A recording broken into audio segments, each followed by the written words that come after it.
শৈত্যপ্রবাহ ও শীতের তীব্রতায় মারা যাচ্ছে মৌমাছি, ফলে মধু আহরণ কমেছে।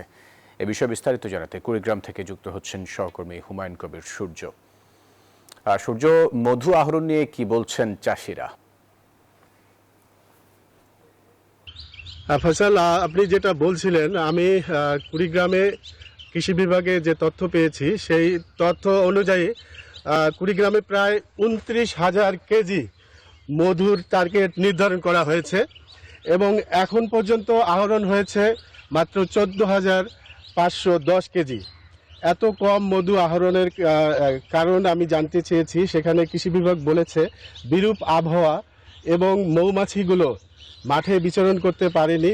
বিশেষ করে ১০ থেকে ১২ দিন একই জায়গায় মৌমাছিগুলো অবস্থান করায় বক্সের মধ্যেই প্রায় লাখ লাখ টাকার মৌমাছি মারা গেছে।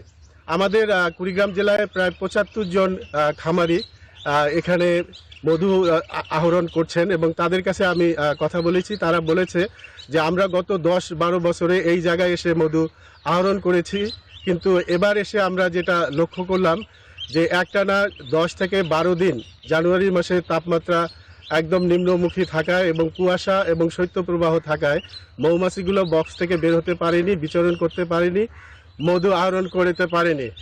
এই কারণে তারা বেশি মধু পায়নি। এই ছিল আমার কাছে সর্বশেষ। ফিরে যাচ্ছি স্টুডিওতে। ফয়সাল, আপনার কাছে।